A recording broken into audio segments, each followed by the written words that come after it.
예, 여러분, 앞에서 이 네 가지 주요 내용에 따른 이 구조 전체 어떤 그 순서 흐름을 설명을 했는데, 여기서는 이제 그 네 가지 주요 내용이 과연 어떻게 전개되어 있느냐, 그 주요 문항을 살펴보는데, 우리가 이때까지 공부를 했기 때문에 그 문항을 다시 세세히 설명을 하지 않고 그저 문항의 그 숫자와 그다음에 그 핵심적인 내용만 잠깐 이야기하는 식으로 해서 넘어가도록 하겠습니다. 먼저 여러분, 이 하이델베르크 요리문답은 이 사도신경의 내용을 먼저 제시하고 있죠.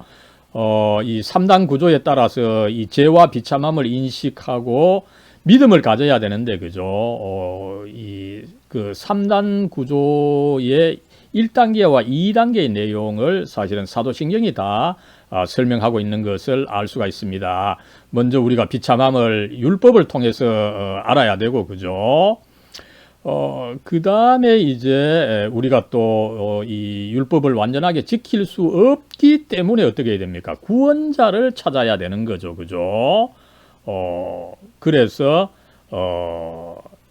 그러면 이제 그 다음 이 구원자가 과연 어떤 분이냐? 인간이면서도 인간의 죄와 이 모든 것을 알면서도 또 인간을 구원할 수 있는 어떤 참된 신적인 능력을 가진 자, 참된 구원자는 결국은 참 인간이면서 참 신이셔야 하는데, 그분이 바로 예수 그리스도시다 라고 하는 논리로 전개되는 것을 우리가 배웠던 것입니다. 그렇다면 여러분, 우리가 이 믿음을 가져야 되는데, 그죠? 과연 이 믿음이 뭐냐, 그죠? 이 하이델베르크 요리문답 특별히 21문이 믿음에 대해서 좋은 그 정의를 보여주고 있죠. 먼저는 이 성경의 내용을 어느 정도 아는, 그죠? 이 알미 필요하다, 그죠? 확실한 알미 필요하다. 그리고 어떻습니까? 이제 성령의 도움을 받아서, 그죠? 이 믿음의 내용을 참으로 내가 이 신뢰하는 거죠. 예수님에 대해서 어느 정도 배우고, 그 예수님이 참으로 나의 구주시다, 나의 구원자시다, 이것을 내가 진심으로 받아들일 때 참된 신앙이 된다라고 하는 것을 알 수가 있습니다. 나아가서 이제 2대 요소죠. 믿음의 2대 요소, 암과 어떤 그 신뢰. 그러나 여기에 이제 바르트를 비롯한 많은 학자들은 여기에다가 이제 고백의 요소가 더해야 된다, 더해져야 된다. 내가 그것을 믿고 있더라도 이 믿음을 내가 밖으로 드러낼 때 그 믿음이 더 완전하게 된다, 이것을 가르친 바가 있습니다. 예, 그 다음에 이제 이 22문에서는 그 믿음의 내용을 분명히 보여주는 것이 이제 이 보편적으로 수용되고 있는 사도신경이다, 이것을 가르치고 있고요. 그 다음에 이 사도신경의 내용 전체적으로 살펴볼 필요는 없고, 그죠? 예수 그리스도를 잘 설명하고 있죠. 이 그리스도가 기름 부음 받은 자이기 때문에 이 그리스도의 뜻을 물으면서 예수님이 과연 누구시냐, 이것을 물어보고 있는 거죠. 그럴 때 예수님은 이 삼중직, 그리스도, 기름 부음 받은 자가 이제 이 어떤 직분을 받기 위해서 기름 부음을 받게 되니까, 그죠? 구약에 있어서 이 기름 부음 받은 자가 이 세 종류의 사람이 있었는데, 그죠? 먼저 예언자, 대제사장, 그 다음에 왕이죠. 그리고 이제 예언자는 이 하나님의 구원의 뜻을 우리에게 전하는 분, 그죠? 그리고 제사장은 또 하나님을 향해서 그 사역을 하는 거죠. 당신의 몸을 제물로 드리고 계속해서 우리와 하나님 간의 이 중재자, 중보자 역할을 하시는 것이 이 대제사장의 역할이다. 그리고 그의 말씀과 성령으로 우리를 영원히 다스리는 이 또한 그 왕이시다. 이것을 잘 보여주고 있습니다. 그 다음에 이제 예수님을 그 우리가 이해함에 있어서 잘 가르쳐 주는 것이 이 예수님의 그 고난과 죽음이죠. 그랬을 때 이 고난, 나아가서 이 죽음은 이 그리스도의 그 유일외적 속죄제사, 화목 제물이시다. 이 로마서 3장 25절이죠. 이 속죄제사, 이 사목 제물로서 당신을 드린 것이다. 그죠? 그래서 우리를 그 저주로부터 구해 주시고 저주와 죄로부터 구해 주시고 그죠? 하나님과 연결되어서 영생을 얻게 해 주신다는 것. 한편으로 죄의 용서, 다른 한편으로 그리스도와 연결되고 접붙임을 당해서 영생을 얻는다라고 하는 거 그죠? 죄의 용서와 영생을 얻는다라고 하는 거. 이게 이제 계속해서 특별히 성례론에서 분명히 그 나타나는 것을 우리가 확인할 수가 있습니다. 예, 여러분, 이렇게 이제 사도신경을 강의함으로 해서 믿음의 내용을 설명하고 이제 사도신경을 받아들임으로써 믿음을 갖게 됐는데, 그죠? 그러면 믿음을 갖게 되면 어떻게 되느냐? 결국은 이 의롭다함을 인정을 받는다는 거죠. 칭의를 받는다는 거죠. 그렇다면 이제 칭의를 어떻게 받습니까? 그죠? 오직 믿음을 통해서다. 이것을 육신문에서 가르치고 있고요. 그 다음에 이제 이렇게 이제 우리가 믿음을 가지게 되고 칭의를 받게 됐다면 이제 믿음을 가지고 시작을 했기 때문에 아직 이 믿음이 약한 단계입니다. 그죠? 그랬을 때 그 다음 문제는 이 약한 믿음을 과연 어떻게 성장시키고 굳게 하느냐 이 문제가 있는 거죠. 하이델베르크 요리문답의 그 답은 성례를 통해서다. 그죠? 이 성례를 받는다는 것은 뭡니까?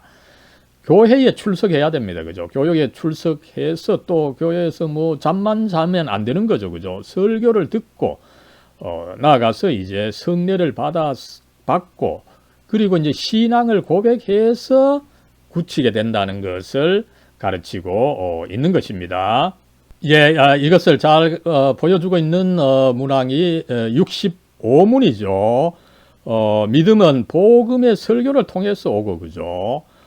그 다음에 이제 그렇게 생긴 믿음은 성례의 실행을 통해서 견고하게 된다. 그죠. 이 confirm 재확인하게 되고 이제 firm 그 굳어진다는 뜻 아닙니까? 그죠? 강하게 된다, 굳어진다는 것입니다. 예, 그렇다면은 이제 성례의 내용을 구체적으로 좀 살펴보면 그죠? 이 개신교에서 가르치는 성례는 이 성경에서 구체적으로 가르치고 있는 바에 두 가지죠. 먼저 세례와 둘째로 이 성찬입니다. 그죠? 그러면은 이제 이 성찬이 이 세례가 뭐냐? 그죠? 이 세례를 가르칠 때 그죠? 먼저 어떻습니까? 그죠? 세례에서 물을 사용하게 되는데 이 물의 용도를 먼저 제시하는 거죠. 그죠? 물은 여러분 씻는 역할을 합니다. 그죠? 그랬을 때 그렇다면 물이 우리 몸의 때를 씻는 것처럼 이 세례에서 물은 뭐를 씻습니까? 영혼의 때를 씻는, 영혼의 때가 되는 이 죄를 씻는다. 그죠? 어떤 영혼의 문제를 육의 문제와 평행시켜서 잘 알고 설명하고 있는 것을 우리가 알 수가 있습니다. 그렇다면 이제 우리가 이 세례를 받을 때 이 세례의 물을 통해서 이 피와 성령으로 씻음을 받으면 어떻습니까? 그죠? 앞에서 말한 두 가지죠. 한편으로 죄를 그 씻음을 당하고 다른 한편으로 어떻게 됩니까? 내가 그리스도와 연결되어서 영생을 누리게 된다라고 하는 것. 죄의 용서와 영생의 구조가 여기서 분명히 나타나고 있는 것을 우리가 알 수가 있고요. 그 다음에 이제 이 성찬을 해석함에 있어서도 마찬가지죠. 앞에서 세례에서 이 물의 기능이 중요하다고 했죠. 거기서 씻는 겁니다. 그죠? 그렇다면 우리가 성찬에서는 빵을 먹고 포도주를 마십니다. 그죠? 그 결과 어떤 일이 일어납니까? 양육한다는 것이 일어나는 거죠. 그렇다면은 일반적으로 보통 빵과 포도주는 우리의 몸을 양육을 합니다. 그죠? 그렇다면 성찬에서 빵과 포도주는 뭐를 양육을 합니까? 우리의 영혼을 양육하는 거죠. 예, 그래서 우리가 일단은 그 성찬에서 이 빵은 그리스도께서 이 십자가 위에서 그 찢어진 떼어지는 그 몸이요 살이 되고, 그 다음에 이제 이 성찬에서의 그 포도주는 이 십자가 위에서 그리스도께서 흘리신 피가 된다라고 하는 것, 그죠? 그래서 어떻습니까? 이 그리스도의 이 몸과 피가 우리의 영혼을 양육한다는 것을 가르치고 있는 것입니다. 그렇다면 이제 우리가 이 그리스도의 이 성찬에서 그리스도의 몸을 먹고 그의 흘리신 피를 마신다는 것이 뭐를 뜻합니까? 그죠? 계속해서 두 가지죠. 한편으로 죄의 용서를 받고 다른 한편으로 영생을 얻는다는 것을 뜻한다는 것입니다. 그죠? 그럴 때 또 어떤 일이 일어납니까? 그 피와 함께 하는 성령이죠. 그죠? 이 세례에서의 물에 성령님께서 함께 하시고, 나아가서 성찬에서 이 포도주와 성령께서 함께 하시는 거죠. 그러면 이 성령께서는 어떻게 활동을 하십니까? 그죠? 하나님의, 예수님께서 하나님 우편에 앉아 계시는데, 그죠? 몸은 하나님 우편에 앉아 계시죠. 그러나 그 사이에 그의 성령이 땅에 있는 우리와 하나님 우편에 있는 예수님을 이 성령께서 연결시켜 주신다는 거죠. 그래서 우리가 이 성찬을 통해서 그리스도의 살 중에 살이요, 뼈 중에 뼈가 된다. 그죠? 그 아주 유명한 이 구절이죠. 이 76문인데, 저도 이 76문을 좋아해서 성찬식 할 때마다 이것을 아예 이 성도들과 함께 그 읽는 그런 순서를 가집니다만은, 이 성찬에 대한 아주 그 훌륭한 묘사라고 하는 것을 한번 말씀을 드립니다. 예, 이렇게 이제 여러분 이 사도신경의 내용을 이제 받아들여서 믿음을 갖게 되고, 이 믿음을 이 성례를 받음으로 해서 이제 굳게 했다면은, 이 굳게 된 신앙을 다시금 이제 실천을 해서 밖으로 표현을 해야 된다는 것입니다. 그죠? 그럴 때 이제 이 믿음을 실천하는 방법으로서 십계명을 실천하는 것이다. 이것을 가르치고 있는 것입니다. 그렇다면 여러분, 우리가 왜 이렇게 실천을 해야 됩니까? 그죠? 그 이유를 알아야 되는 것이 굉장히 그 중요한 부분이죠. 그 점에 있어서 이 86문이 또한 이 유명하고 이 중요한 부분입니다. 우리가 이 믿음을 가지고 그 믿음을 선한 이 행동으로서 실천해야 된다라고 할 때 이 세 가지의 효과가 있음을 이 86문이 잘 가르치고 있는 거죠. 내가 이제 믿음을 가지고 선한 행동을 한다면 어떻습니까? 그죠? 먼저 하나님께서 찬양을 받게 되는 거죠. 그죠? 어떻습니까? 특별히 내가 이 선한 일을 한다면은,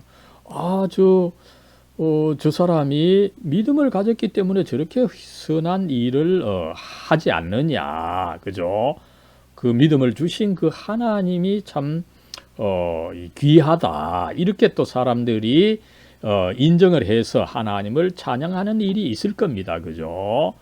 또 나아가서 어떻습니까? 그 신앙을 실천해 보니까 선행도 할 수 있고, 이것을 통해서 내가 또 나름대로 이웃의 칭찬을 들을 뿐만 아니라 내 스스로도 이 신앙이 과연 이 작동하는 것이다, 효과가 있는 것이다, 이것을 내 스스로 또 알게 되고, 그래서 이 신앙에 대해서 더욱더 자신감을 갖게 되는 것입니다. 여러분, 그렇게 할 때 어떻습니까? 저 사람 믿음을 가지더니만 새 사람이 되었네. 참 훌륭하다. 그죠? 나도 저 믿음을 가져야 되겠다. 옆에 사람들이 그리스도를 믿게 되는, 전도하게 되는 결과가 일어나게 된다라고 하는 것을 이 86문이 잘 설명을 하고 있는 것입니다. 그래서 제가 수직 상향적으로 하나님을 찬양하고 수직 하향적으로 내가 내 믿음에 대해서 자신감을 갖게 되고 그다음에 수평적으로 이 전도의 효과를 얻게 되는 것이 바로 믿음을 실천하는 것이다. 십계명을 실천하는 것이다. 그래서 이 십계명의 실천이 중요하다. 이거를 강조한 바가 있습니다. 그렇다면 여러분 어떻습니까? 내가 이 실천하지 않으면 어떻게 됩니까? 그죠? 감사하지 않고 회개하지 않는다면 어떻게 됩니까? 그죠? 구원을 받을 수 없다. 굉장히 실천하는 것이 중요하다라고 가르치는 것을 우리가 알 수가 있습니다. 그렇다면 여러분, 선한 일이 뭡니까? 그죠? 바로 하나님의 율법을 실천하는 것이다. 십계명을 실천하는 것이다. 이렇게 가르치고 있는 것입니다. 그러면 이제 십계명의 내용, 그죠? 전체적으로 우리가 이미 살펴봤습니다만은 특별히 제6계명 살인하지 말라라고 하는 계명이 전체 구조를 잘 보여주죠. 먼저는 뭡니까? 살인하지 말라. 그죠? 그 계명의 문자적인 가치를 그대로 지키라는 거죠. 비방하거나 미워하거나 해치거나 죽여서는 안 된다. 살인을 해서는 안 되는 거죠. 그런데 어떻습니까? 이 살인하지 않는 것으로 이 계명을 다 지킬 수 있습니까? 아닙니다. 살인의 근원이 되는 질투, 미움, 분노, 복수심을 가지지 않아야 된다는 거죠. 그죠? 만약에 이런 마음을 가진다면은 그것이 사실상에 있어서 비밀스러운 살인이다. 그래서 먼저 살인하지 않아야 되고 그 다음에 살인의 근거가 되는 미움을, 질투를 가져서는 안 되고, 그러면은 이렇게 죽이지 않고 미움을 이 증오를 가지지 않는다고 해서 이 계명을 지키는 겁니까? 아닙니다. 적극적인 측면이 있다는 거죠. 바로 이 살인의 반대가 되는 사랑을 실천해야 된다는 거죠. 그죠? 이웃 사람들을 우리 자신처럼 사랑해야 된다는 것입니다. 그죠? 그래서 아무쪼록 이 하이델베르크 요리문답 혹은 다른 요리문답도 비슷하죠. 그죠? 단순히 우리가 십계명 하지 말라 되어 있는데 그 안 하는 것으로만 다 끝나는 것이 아니다. 먼저 그 문자적인 의미, 그리고 그 근원적인 의미, 그리고 그 반대까지도 실천해야 이 십계명을 실천하는 것이다. 그렇게 가르치고 있는 것을 알 수가 있습니다. 예, 여러분, 우리가 이제 십계명을 살펴봤습니다만, 그죠? 육계명이 살펴본 것처럼 이 십계명을 지킨다는 것이 쉽지 않은 거죠. 그러면 어떻게 해야 됩니까? 그죠? 이 십계명을 실천하기 어려우니까 계속 잘 실천하기 위해서는 우리가 기도를 해야 된다는 것을 알 수가 있습니다. 그죠? 그럼 우리가 기도를 어떻게 해야 됩니까? 바로 이 주기도문에 따른 기도를 해야 된다. 이것을 가르치고 있는 거죠. 요 주기도문이 왜 필요하게 되는지 요 114문부터 잘 설명을 하고 있는 거죠. 우리가 아무리 거룩한 사람이라도, 그죠? 이 십계명을 사실은 다 또 하나하나 또 다 지킬 수가 없다는 거죠. 그죠? 다만 시작하는 것에 불과하다. 이렇게 가르치고 있습니다. 그렇다면 어떻습니까? 이 십계명을 잘 지킬 수 없는데 우리가 왜 이 십계명을 이야기를 해야 됩니까? 그죠? 계속해서 이 재성을 더 깨닫고 그 다음에 기도해야 된다는 거죠. 내가 십계명을 잘 지킬 수 없으니까 잘 지킬 수 있도록 하나님께 힘 주시고, 그죠? 그 다음에 성령으로 나를 가르쳐 주셨어. 내가 이 십계명을 지키게 해 주십시오. 이렇게 기도하도록 가르쳐 준다는 것입니다. 그죠? 그래서 우리가 이 기도를 해야 되는데, 나아가서 어떻습니까? 이 기도는 사실상에 있어서 의무와 권리라고 제가 말씀을 드렸죠. 그죠? 우리가 하나님의 이 구원을 받고 하나님의 아들로서 딸로서 살아가고 있습니다. 그죠? 이게 사실은 가장 큰 지위입니다. 그죠? 인간에게 있어서 가장 큰 지위입니다. 이 지위를 주신 하나님께 계속 감사해야 되는 의무가 있고, 그죠? 또 다른 한편으로 하나님께서는 구하라 그러면 주실 것이요, 그죠? 구하는 자에게 더욱더 이 주시는 이 약속도 있고 하니까, 그죠? 우리가 감사하면서 더욱더 우리가 필요한 것을 구하는 것이 필요하다는 것을 요 116문이 잘 가르쳐주고 있는 거죠. 그렇다면 이제 이 기도의 내용은 어떻게 해야 됩니까, 그죠? 이 하나님께서 이 가르쳐 주신 기도인데 그 전형을 보여주는 것이 바로 주기도문이다. 이것을 이야기하고 있습니다. 그 118문에서 제시하고 119문부터는 이 주기도문을 계속 설명하고 있는 것을 우리가 알 수가 있습니다. 이렇게 해서 하이델베르크 요리문답은 1문부터 129문까지 전체적으로 우리 그리스도인들이 알아야 되는 이 중요한 내용 모두를 굉장히 아름답게 체계적으로 제시한 것을 우리가 한번 배웠던 것입니다.